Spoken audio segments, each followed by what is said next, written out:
Hello everyone.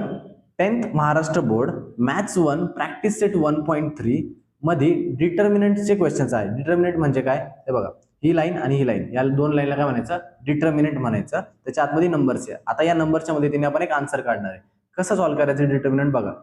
3 नी याला multiply करायचं, मध्ये मायनसची साईन द्यायची आणि मग या 2 नी याला मल्टिप्लाय करायचं आणि मग ते सॉल्व्ह करायचं. बघा कसं करणार आपण सॉल्व्ह.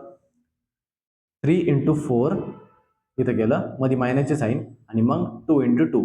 ठीक आहे. तर बघा 3 4 जा 12, 12 minus 4, त्याच्यानंतर 12 मधून 4 गेले, आन्सर किती आलं? 8. ठीक आहे. तर असं डिटर्मिनंट सॉल्व्ह करतात. इथपर्यंत तर ओके. पण ज्या वेळेस असा क्वेश्चन येतो त्यावेळेस काय करायचं? क्वेश्चन काय? 7/3, त्याच्यानंतर 3/2, 5/3 आणि 1/2. ठीक आहे. याला पण आपल्याला डिटर्मिनंट सारखं सॉल्व्ह करायचंय. पण हा ज्यावेळेस क्वेश्चन्स पोरं बघतात त्यावेळेस त्यांना हा क्वेश्चन बघूनच भीती वाटते की हा अपॉनवाला क्वेश्चन आहे, हा कसा सॉल्व्ह करायचा. हा जर कळला तर हा सॉल्व्ह झालाच पाहिजे. ठीक आहे. पण याच्यात प्रॉब्लेम काय होतो? जे बेसिक्स आहेत ना आपल्या फ्रॅक्शनचे, त्या बेसिक्स मध्ये प्रॉब्लेम असतो. ठीक आहे. तर आता हा सॉल्व्ह कसा करणार बघा आपण.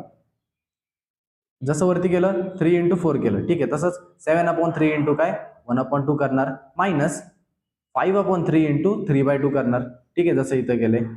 आता हे सॉल्व्ह कसं करायचं? 7 into 1 डायरेक्ट करणार, 3 into 2 डायरेक्ट करणार, इथं 5 into 3 आणि इथं 3 into 2. ठीक आहे. तर बघा 7 1 जा इथं करणार, त्याच्यानंतर इथं 3 2 जा, इथं 5 into 3, इथं 3 into 2.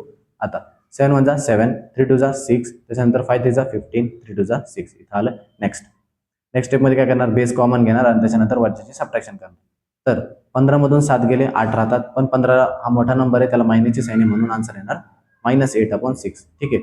तर हे रिड्यूस होत असं आपण त्याला रिड्यूस करतो.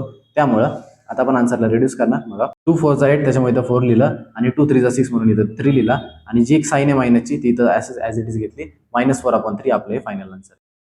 होप सो तुम्हाला फ्रॅक्शनचे जे काही सम्स आहेत ते कसे सॉल्व्ह करायचे ते समजलं असेल. काही डाऊट असेल मला सांगा, कारण की हे समजणं खूप गरजेचं आहे. क्वेश्चन्स आपण मोठे मोठे बघतो पण ते खूप इझी होतात जर आपल्याला बेसिक्स माहीत असतील.